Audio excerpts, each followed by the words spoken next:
नमस्कार, मैं हूं वंदना त्यागी और आप देख रहे हैं न्यूज़ 18 राजस्थान का डिजिटल चैनल। तुर्की और इजराइल के बीच एक नया तनाव जन्म ले रहा है। तनाव के केंद्र में अरब सागर में नियंत्रण है और इस युद्ध का मैदान सोमालिया और सोमालीलैंड बन रहे हैं। तुर्की ने सोमालिया के साथ संबंध मजबूत किए हैं। इसके तहत उसे समुद्र और जमीन पर तेल और गैस की खोज के अधिकार मिले हैं। तुर्की की सबसे बड़े विदेशी ट्रेडिंग बेस के जरिए सोमालिया में मजबूत सैन्य मौजूदगी है। दूसरी तरफ इजराइल ने सोमालिया से अलग हुए सोमालीलैंड को आज़ाद देश के तौर पर मान्यता देकर क्षेत्र में प्रभाव बढ़ाने का बड़ा दांव खेला है।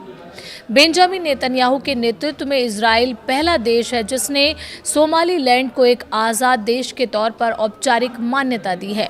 इजराइल अब अदन की खाड़ी के पास एक सैन्य बेस बनाने की योजना पर काम कर रहा है। इससे वो यमन में हूती विद्रोहियों पर नजर रख सकेगा और लाल सागर के रास्ते तक उसकी रणनीतिक पहुंच बढ़ जाएगी। इस साल की शुरुआत में सोमालिया ने पुष्टि की है कि तुर्की समुद्र में तेल की ड्रिलिंग का काम शुरू करने के लिए तैयार है। अनुमान है कि सोमालिया के समुद्र के अंदर कम से कम 30 अरब बैरल तेल और 6 अरब क्यूबिक मीटर प्राकृतिक गैस का भंडार मौजूद है। हालांकि सोमालिया के इस भंडार का ज़्यादातर हिस्सा अभी पूरी तरह साबित नहीं हो पाया है। साल 2011 के बाद से तुर्की सोमालिया के सबसे करीबी सहयोगियों में से एक बन गया है। वो सोमालिया को मानवीय सहायता, सैन्य ट्रेनिंग और बुनियादी ढांचे के विकास के लिए निवेश कर रहा है। तुर्की के राष्ट्रपति रेसेप तैयप एर्दोगन ने अंकारा सोमालिया में एक स्पोर्ट्स पोर्ट बनाने की योजना का खुलासा किया है। इजराइल ने बीते साल सोमालीलैंड को मान्यता देते हुए वहां एक मिलिट्री बेस बनाने की योजना बनाई है।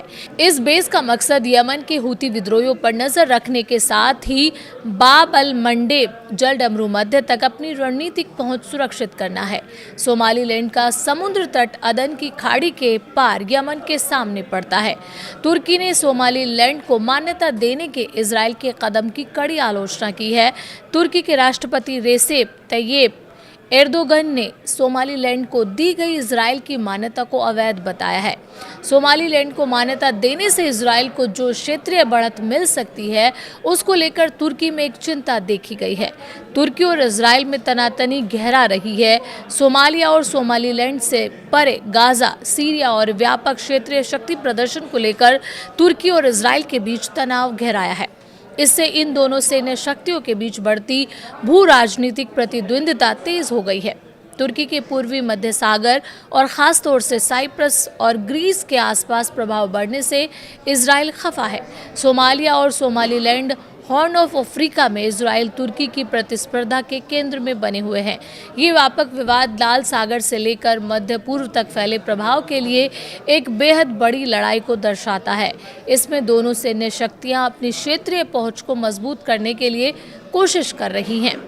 तुर्की इजराइल तनाव के अहम बिंदुओं पर नजर डालें तो तुर्की और इजराइल हॉर्न ऑफ अफ्रीका में ऊर्जा संसाधनों और लाल सागर व्यापार रूट पर नियंत्रण के लिए सोमालिया और सोमालीलैंड पर ध्यान लगा रहे हैं। तुर्की ने सोमालिया के साथ अपतटीय और तटीय तेल और गैस अन्वेषण के लिए औपचारिक समझौते किए हैं। सैन्य अड्डों और उपकरणों की तैनाती की गई है। इजराइल ने सोमालीलैंड को एक स्वतंत्र राज्य के रूप में मान्यता दी है। हूतियों पर नजर रखने के लिए इजराइल यहां सैन्य अड्डे बनाने की योजना बना रहा है। सोमालिया और सोमालीलैंड में प्रतिस्पर्धा क्षेत्रीय प्रभाव के लिए व्यापक संघर्ष का हिस्सा है। गाजा, सीरिया और अफ्रीका में दोनों देशों में तनाव देखा जा रहा है।